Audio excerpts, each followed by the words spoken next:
Bueno, muy buenas tardes, amigos de RELAPRO, la Red Latinoamericana de Profesionales de la Orientación, que agrega fraternalmente colegas desde Argentina hasta México. Un saludo cordial para todos a esta hora del tinto. Alberto, hoy tenemos un invitado súper especial, como todos los que hemos tenido en este tiempo. Alberto Puertas es nuestro representante de Relaciones Internacionales en RELAPRO. Eh, Tuvimos un primer contacto gracias a la celebración del Congreso de Orientación en Costa Rica. Posteriormente nos encontramos en Buenos Aires, Argentina, en el 2017. Y a partir de ese momento empezamos a desarrollar un trabajo interesante de construcción de modelo, del modelo americano, latinoamericano de orientación transgeneracional para el sentido ético de la vida. Alberto también representa la NCDA, una asociación tal vez de las más importantes en Estados Unidos, y a partir de eso le hemos invitado en el contexto de este primer día de mayo, 1 de mayo, Día del Trabajo, en el que celebramos el encuentro afroamericano de orientadores. Estamos invitando, o hemos recibido la invitación de la Asociación de Orientadores de Nigeria y con la participación previa de Maxi Foto. Queremos hoy hacer este reencuentro virtual, ya que la pandemia no nos permite un encuentro presencial, con Alberto Puerta para que él nos comparta tanto la visión norteamericana como la visión latinoamericana. Alberto Puerta es peruano y reside hace muchos años en Estados Unidos. Buenas tardes, Alberto. ¿Cómo está la situación en la pandemia? Buenas tardes, Amícar, y gracias por esta oportunidad de poder conversar contigo y dialogar de los temas que tanto nos importan. Y también mis saludos a nuestros colegas de África, ¿no? Qué momento tan oportuno el poder dialogar con ellos este sábado y que tú permitas esta plataforma y bueno, mis deseos de bendiciones a todos los que participamos en nuestra profesión y al mundo en general, hablando de la pandemia. La pandemia en el estado de Utah, donde yo radico, ha mejorado, ha bajado. El proceso de vacunación ha sido acelerado y muy ordenado, cosa que sé a veces en nuestros países latinoamericanos no está pasando, lo que causa dolor y sufrimiento a tantos. Hasta, me parece, si estoy incorrecto, tú corrígeme, que hasta se ha politizado esto de la vacuna en muchos países. Así que es una plaga, ¿verdad? Y hay que cuidarnos. En ciertos estados baja, acá también, en otros está subiendo, dependiendo cómo la gente se cuida. Y bueno, Efectivamente, Alberto, tal como tú lo mencionas, ese efecto de la pandemia lo que ha hecho es visibilizar unas condiciones en Latinoamérica y justamente de eso estamos hablando. ¿Qué condiciones comunes tenemos en Latinoamérica? Hemos encontrado el tema de la deuda externa y cómo afecta ese tema de cómo asumir una pandemia o una situación de salud tan grave como esta.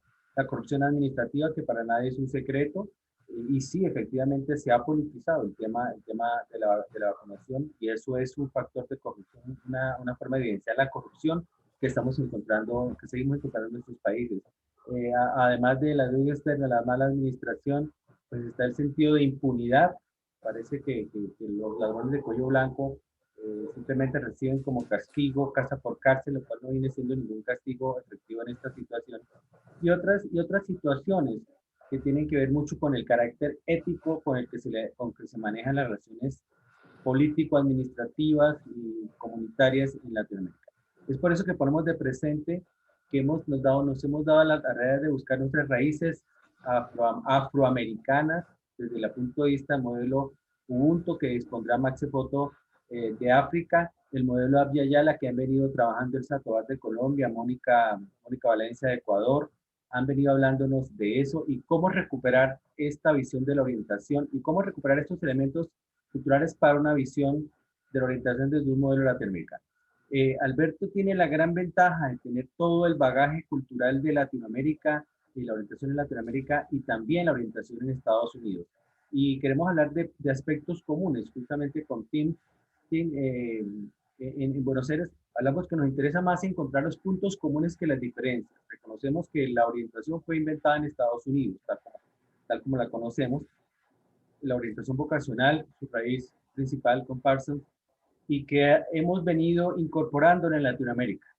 sin asumir una actitud de menosprecio, como lo he venido diciendo, de unos documentos, sí nos interesa construir nuestro propio modelo latinoamericano.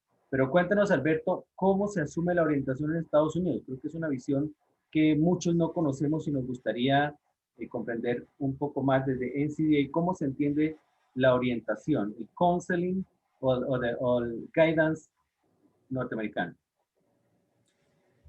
Bueno, efectivamente, al MICAR, lo que tú dices en cuanto a la orientación en sí misma como una profesión, digamos, como un movimiento ya teórico, empieza con Parsons en los Estados Unidos en los 1900. Sin embargo, la orientación ha existido, más aún en nuestros pueblos latinoamericanos, ¿verdad? De una manera tradicional y buena desde el momento en que tú le enseñas a tus hijos cómo cosechar los campos o cómo salir y cazar un venado en nuestros ancestros, ya tú estás practicando la orientación, ¿verdad?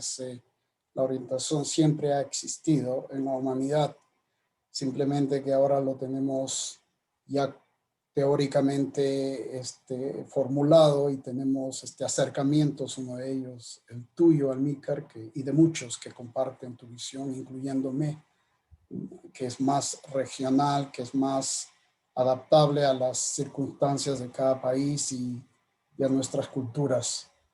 Por eso me interesa muchísimo lo que estás haciendo con los colegas de Nigeria.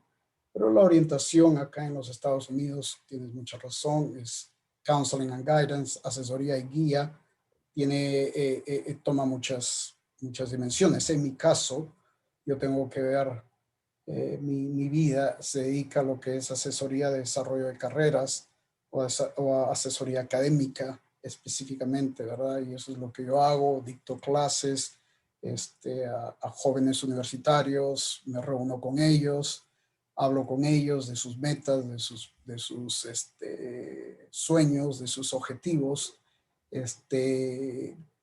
y conversamos, tenemos una conversación muy abierta. Por supuesto, tú sabes mejor que yo, un orientador no es un gitano con una bola de cristal diciendo el futuro a una persona, ¿verdad? Eso no es nuestra función y nunca debe serlo. Sin embargo, nuestra función es abrir horizontes, abrir oportunidades y tratar de apoyar los sueños que tengan, ya sean los jóvenes o los adultos con quienes estemos trabajando. La orientación está en ese sentido, está establecido prácticamente en cada universidad acá en los Estados Unidos. Salmícar tiene, sí, diría con muy pocas excepciones, centros de asesoría académica y también centros de asesoría de carreras para los estudiantes. Hay algunos que son algunos que son prescriptivos, ¿verdad? Donde es como si vas a un doctor, te da una receta, esta es la fórmula A, B, C, D.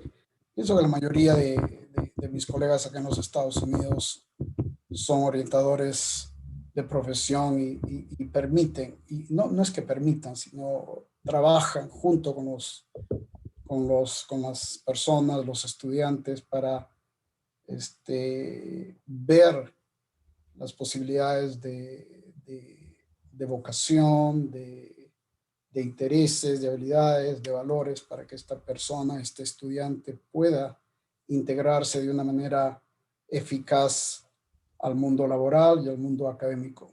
Muy bien. Incorporamos, creo que heredamos literalmente, directamente, este modelo de Counseling and Guidance al modelo latinoamericano y a la orientación en general en Latinoamérica, antes de que habláramos de un modelo latinoamericano.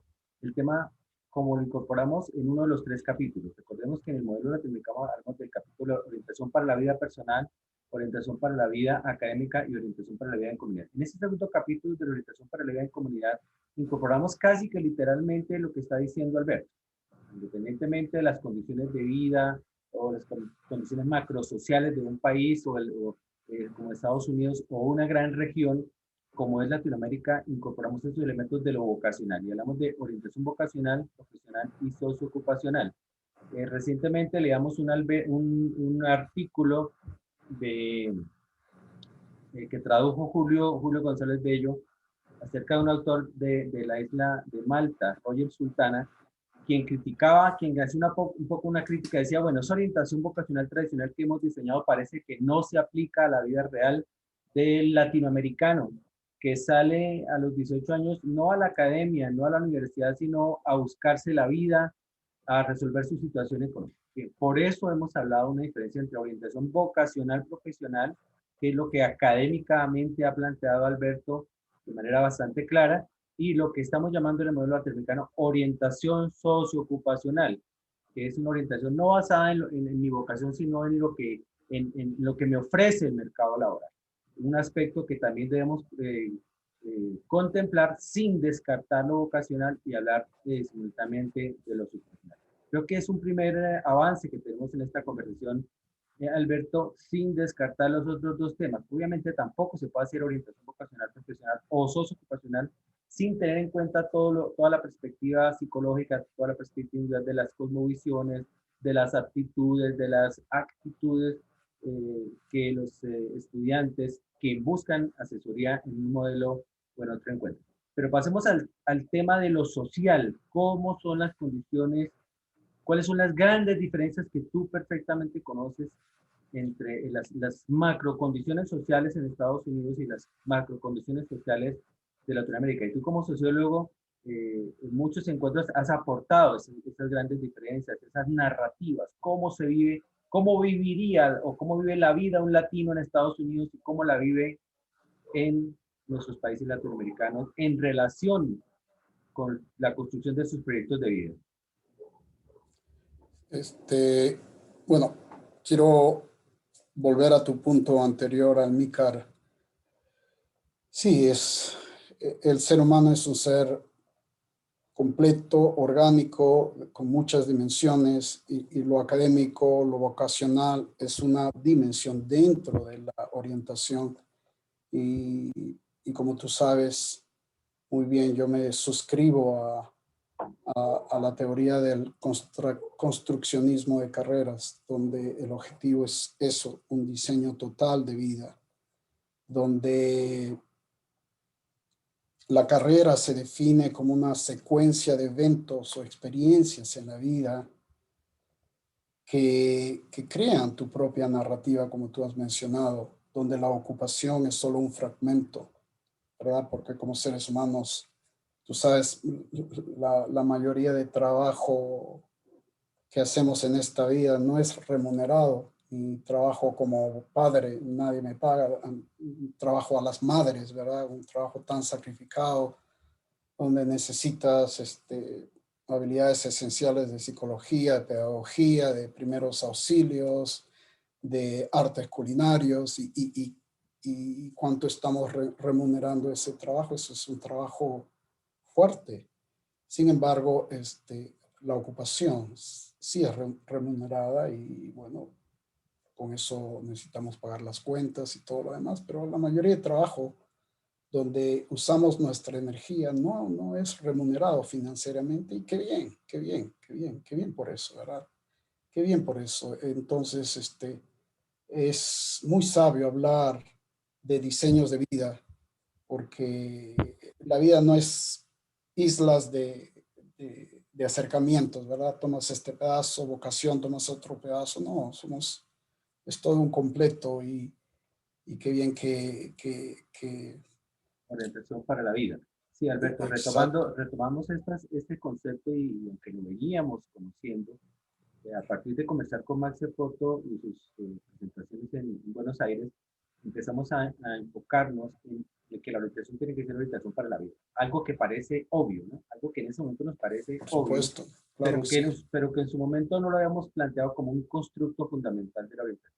Y hablamos no solamente de orientación para la vida, sino orientación transicional para el Ujú. sentido de la vida. Y hablamos aquí de las transiciones académicas porque estamos en el mundo académico, pero no Por desconocemos supuesto. las transiciones sociales. Esa transición académica en la que más hemos hecho énfasis es la transición de la educación media a la educación superior, lo que llamamos del bachillerato a la universidad, y es allí donde tú te encuentras, y no solamente a la universidad, sino al interior de la educación universitaria, la educación superior, que es el papel preponderante que tú desarrollas, pues ahí hay todo un capítulo allí.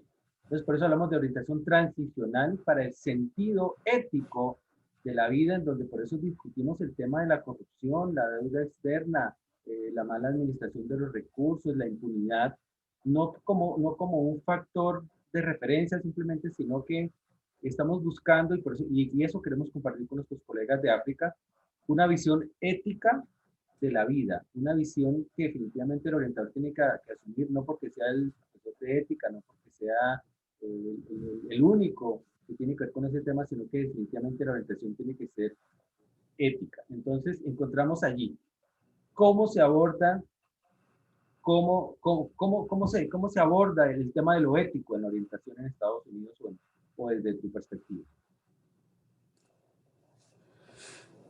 Los valores éticos, pienso, Almícar, cruzan barreras, culturas, modos de vida. Eso es, está en la raíz de cada ser humano, ¿verdad? Y un profesional ético hace su trabajo con vocación, con entrega y lo hace bien. Mira, y sin importar las circunstancias donde se encuentre su centro laboral y las presiones o las injusticias que puede ver ese orientador dentro de su encaje laboral. Lo ético es el sentido de hacer lo correcto, el sentido de hacer justicia donde tú te encuentres, ya seas orientador, ya seas carpintero, ya seas doctor, ya seas abogado. Entonces, mi opinión está en cada ser humano. Bien, muy bien. Esa perspectiva que tú planteas, obviamente la compartimos todos, la perspectiva universal de la ética. La ética está en todos los valores de la vida y obviamente hay un capítulo de la ética profesional que nos referimos en el modelo norteamericano y por eso recuperamos el Abya Yala como el buen vivir desde tres grandes principios que nuestros ancestros amerindios practicaban. Tú recordarás el principio de no mentir, no robar y no estar así. Así se resume la gran ética amerindia. Vuelvo y decimos, ¿será que está pasada de moda el tema de no mentir, no robar y no estar ocioso? Obviamente, cuando vemos una situación, y tristemente para hablar de Latinoamérica, vemos que cada día se destapa una olla podrida peor que la del día anterior. Esa es una muy buena forma de ver lo que significa ese principio de no mentir y no robar. Creo que esos son principios que recuperamos hacia el que queremos recuperar en el modelo latinoamericano para hablar de lo social desde el punto de vista de lo ético. Y el otro es la perspectiva de lo comunitario. También desde lo sociológico se está hablando mucho, se ha venido hablando mucho hace mucho tiempo del individualismo ontológico. Yo me entiendo como un sujeto solo contra el universo, solo contra el sistema, solo contra el planeta. Y eso pues depende de muchos factores. Lo estamos viviendo en Latinoamérica y lo estamos viendo en la orientación cuando hablamos de su proyecto de vida, mi proyecto de vida, desconociendo la realidad. Hablemos un poquitico de ese tema del individualismo, cómo se vive en la sociedad norteamericana, esa sociedad entre el individualismo y una visión más comunitaria. Yo pienso, Almícar, que los grandes avances de la tecnología ha producido dos factores. Uno, ha fomentado, sí, el individualismo, como tú lo llamas, y tú has leído mucho de eso. Y también el trabajo en equipo. En el mundo laboral en sí mismo, si estás hablando del mundo laboral, ahora los proyectos y la manera de elaborar son hechos en equipo. Ya no es, yo pienso que nuestra generación, Mica, la tuya y la mía, el trabajo era mucho más individual. Ahora los chicos trabajan en proyectos, en grupos, en una manera mancomunada para poder, si estás en Google, si estás en Adobe, donde sea, donde vayas, vas a ver que los proyectos se hacen de manera grupal. Pero el individualismo, si tú estás hablando del egoísmo humano, de la acumulación de riqueza con el costo social del otro, el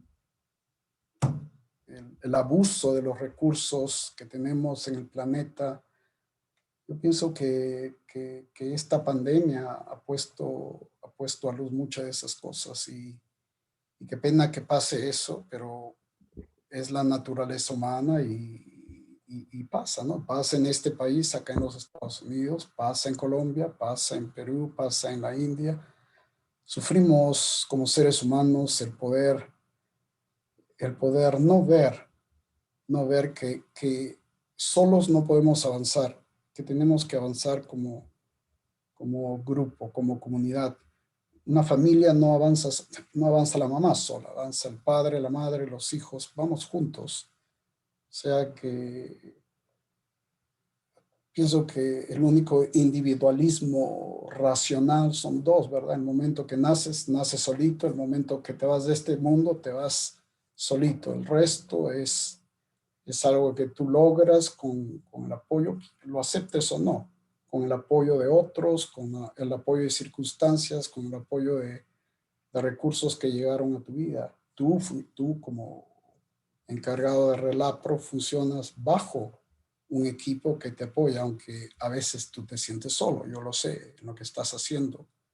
Sin embargo, si estás hablando de los Estados Unidos como país, sí, yo sé que hay perspectivas de un país poderoso, que acumula y está muy comercializado y todo lo demás. Eso en la superficie yo lo acepto y lo veo. Sin embargo, te diría, habiendo vivido en este país 36 años, llegué de jovencito, tienes ahora nunca la historia de este país, especialmente con los milenios, se ha visto una generación tan dadivosa, tan entregada. Tiempos pre-COVID veías chicos yéndose a todas partes del mundo para hacer proyectos humanitarios dentro de los Estados Unidos. En la época COVID has visto muy claro que muchos de estos chicos han causado la pandemia también por no cuidarse, pero los has visto en proyectos comunitarios, voluntariados, sirviendo. Los milenios han sorprendido muchísimo y los milenios de este país es una generación muy diferente a la de sus padres quizás o a la mía y a la tuya. Muy bien, Alberto.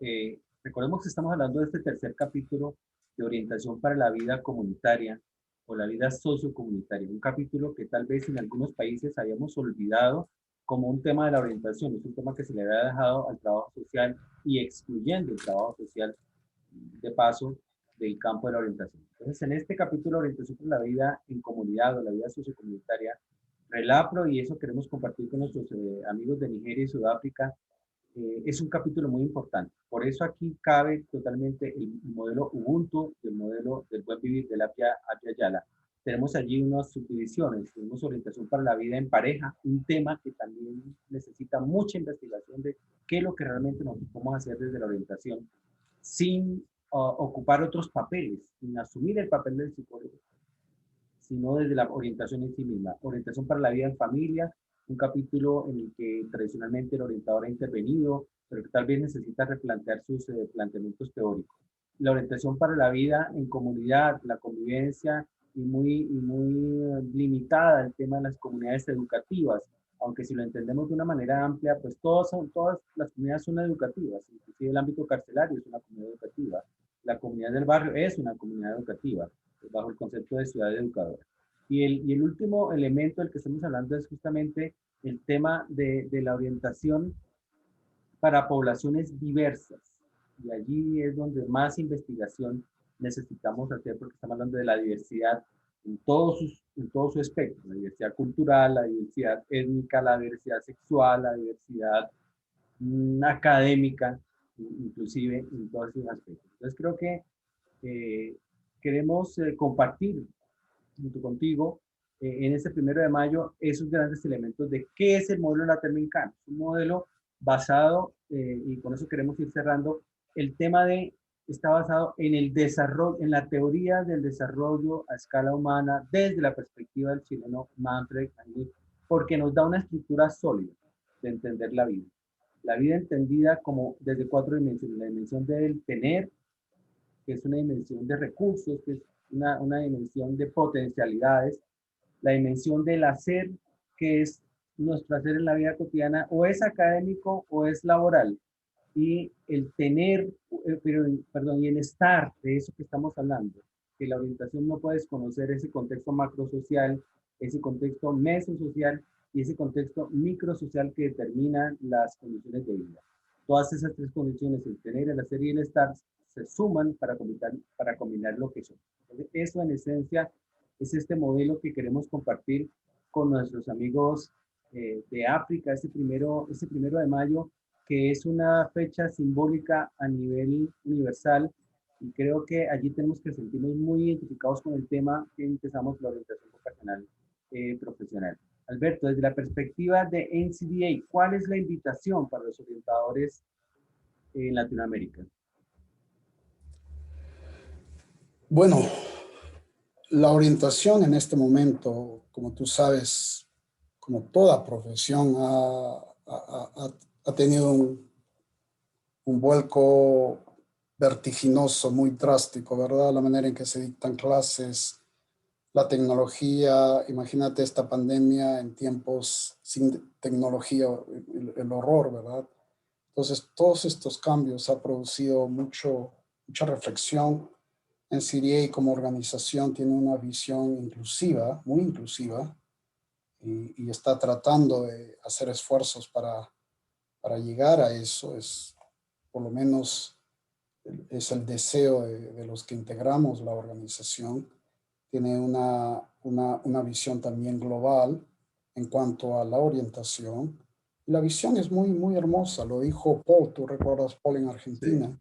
Nuestras similitudes nos acercan más que nuestras diferencias, Almícar. A veces nos enfocamos tanto en las diferencias que nos olvidamos que somos seres humanos. Sí, tenemos nuestras taras, nuestros defectos y todo lo demás, como sociedades, como comunidades, pero al final, ¿verdad? Yo en mis viajes por la India, por muchos países del mundo, veo a padres que quieren lo mejor para sus hijos, veo a jóvenes que quieren un futuro mejor, que se esfuerzan. Esos temas son muy generales, muy abiertos y me da gusto enfocarme en eso. Como orientador te puedes enfocar en las deficiencias, por supuesto, y hay muchas deficiencias.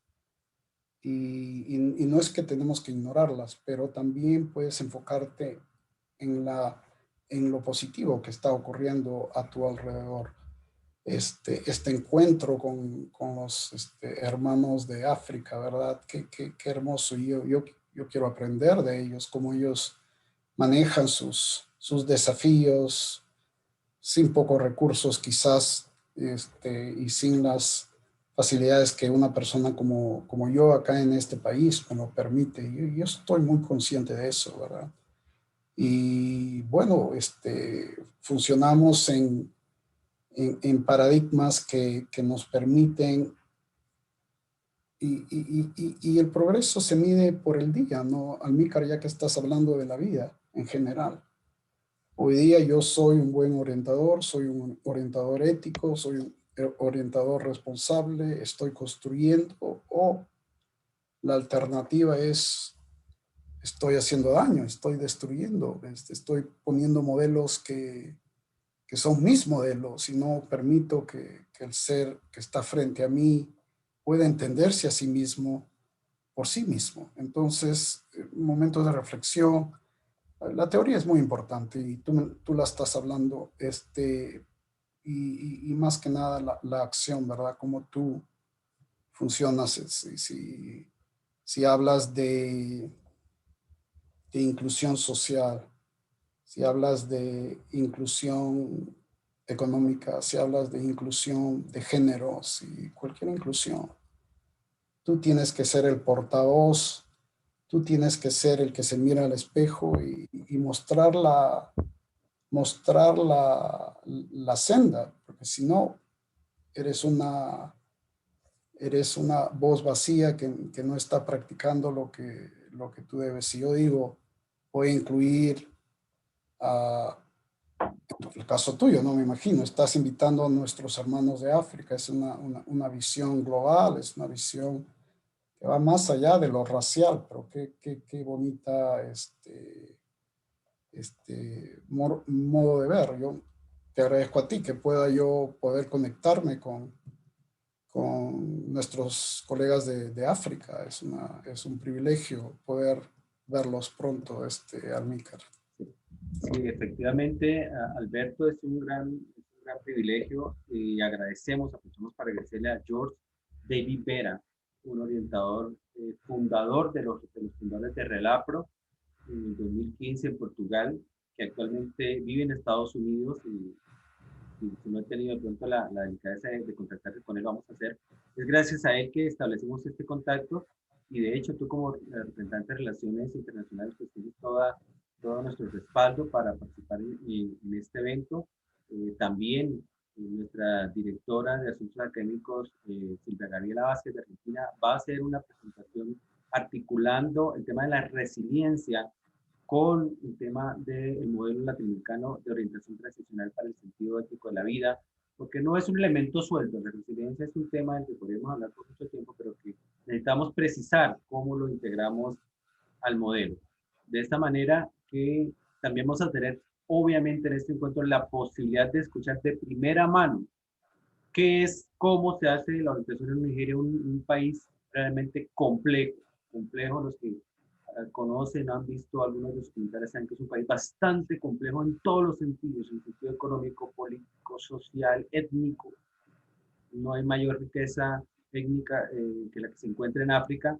Y también Max va a compartir con nosotros, y esperamos que Elsa Tobar pueda también participar desde la visión del Ubuntu, que son esos modelos comunitarios. Cerramos con esto. Nos hemos dado la tarea de estudiar el desarrollo humano desde la perspectiva, sí, de los modelos que tenemos, el capitalismo, el socialismo, pero enfatizamos y nos concentramos y nos enfocamos en los modelos comunitarios, de los que conocemos, el Abyayal, el buen vivir, y por el otro lado, el modelo Ubuntu. Todo esto, como decía al comienzo, no para menospreciar lo que hemos heredado, no para decir, no es un movimiento independentista ni de ninguna manera, sino decir, listo, heredamos un traje confeccionado en Europa, confeccionado en Norteamérica, pero necesitamos construir nuestro propio traje con nuestras propias condiciones y con nuestros propios recursos, reconociendo esa historia que vienen, como bien decía Alberto, no solamente los del siglo XX, sino de la historia universal que nos permite entender la orientación como algo más que una instrucción específica para un momento transicional de la vida. Entonces, Alberto, cerrando con eso, agradecemos tu participación en este conversatorio que va a permitir a quienes estén interesados conocer un poco más estas condiciones que hemos hablado, pero tu presencia sincrónica el día 1 de mayo, 12 del día, hora de Bogotá, Perú y Ecuador, es la misma hora, y siempre agradecidos con todos tus aportes. Muchísimas gracias, Alberto, y nos estamos encontrando el 1 de mayo, Día del Trabajo, vía Zoom, StreamYard. Bueno, Amílcar, no, gracias por la oportunidad de poder tener este conversatorio. Sé que el 1 de mayo es un sábado, ¿verdad? Sí, sábado 1 de mayo. Discúlpame que tome este foro, pero los 8 minutos de ¿cuál es mi tema? Bueno, Si ahorita lo concretamos, Alberto. Muchas gracias. Por Bueno, favor. estamos hablando. Sí, señor, hablamos entonces ahorita. No quiero